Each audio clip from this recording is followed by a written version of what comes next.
السلام عليكم ورحمة الله وبركاته. فيديو جديد بعنوان اختراع النقود وتطورها. كيف كان تعامل الناس قبل اختراع النقود؟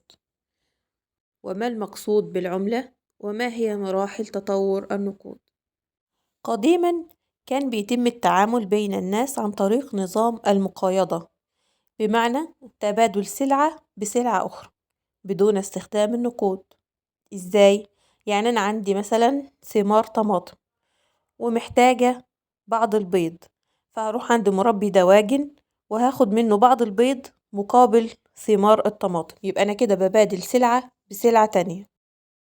ولكن النظام ده كان فيه بعض الصعوبات، وهي إن الشخص الآخر لازم يكون عنده سلعة محتاج يبادلها بسلعة تانية، وكمان عدم قابلية تخزين بعض السلع كالفاكهة. فعشان كده احتاج الناس لنظام سهل يسهل عليهم معرفة قيمة الأشياء وتبادلها، فتم اختراع العملة اللي هي النقود. طب ايه المقصود بالنقود؟ هي عبارة عن نظام تم اختراعه لتحديد قيمة الأشياء وتبادلها بين الناس. طب هل هي عملة واحدة لكل الدول؟ لا، كل دولة كان ليها عملة محددة، مثل الجنيه في مصر بفئاته المختلفة، فسهلت علينا عملية النقود، عملية البيع والشراء. طب يعني إيه بيع ويعني إيه شراء؟ البيع هو إعطاء السلع والخدمات مقابل الحصول على عملة بتستخدمها الدولة، والشراء هو أخذ السلع والخدمات مقابل عملة بتستخدمها الدولة. وعملية الشراء والبيع بتعتمد على عاملين مهمين جدا، وهما العرض والطلب. العرض هو الكمية المتوفرة للبيع والمتاحة من أي منتج، أما الطلب فبيشير إلى عدد الأشخاص اللي عايزين يشتروا المنتج ده. طب أنا عندي عوامل بتأثر على سعر المنتج. إزاي؟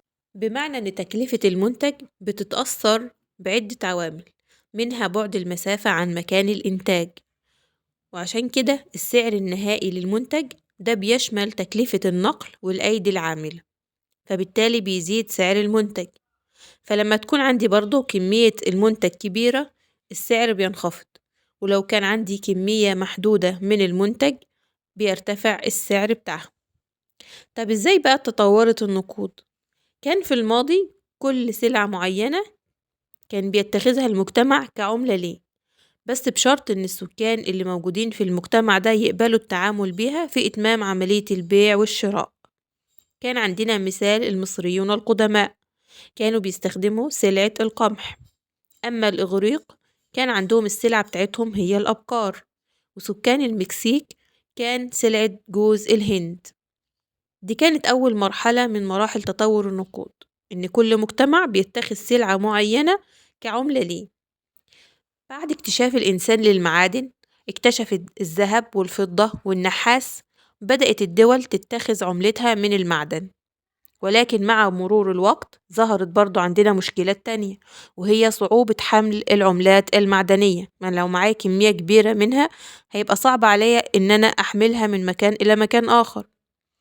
بعد كده أودع الناس العملات دي في أماكن آمنة مثل البنوك حاليا عشان يحفظوها، كان مقابل ورقة عليها قيمة المعدن واسم صاحبه. ثم ظهرت النقود الورقية، وكل دولة اتخذت لنفسها عملة ورقية بتختلف عن باقي الدول. تم بعد ذلك إنشاء بنك مركزي لكل دولة عشان يكون مسؤول عن إصدار النقود الورقية. وهكذا تطورت النقود من النقود السلعية حتى النقود الورقية. طب مراحل تطور النقود في مصر، كان في عهد المصريين القدماء كانت بتتم عملية المقايضة، اتفقنا مبادلة سلعة بسلعة أخرى مثل الحبوب بالسمك. بعد ذلك المصريين استخدموا العملة الذهبية على غرار العملة اليونانية التي كانت منتشرة في أيدي اليونان المقيمين في مصر. وفي عام 1836 ميلادي، طبعا ده في الفترة الحديثة، تم سك العملة المصرية اللي هي الجنيه المصري من الذهب. وفي عام 1899 ميلادي بدأ البنك الأهلي المصري في إصدار النقود الورقية لأول مرة، وكانت قابلة للتحويل إلى ذهب.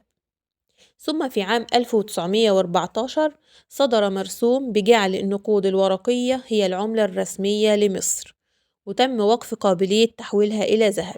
وبالتالي أصبح الجنيه المصري الورقي هو الوحدة الأساسية للعملة، ولم تعد العملات الذهبية تستخدم في التداول. في عام 1960 صدر قانون بإنشاء البنك المركزي المصري، وتم منحه حق إصدار النقود الورقية المصرية، وهكذا ظهرت البنوك. وطبعا من فوائد البنوك حفظ النقود.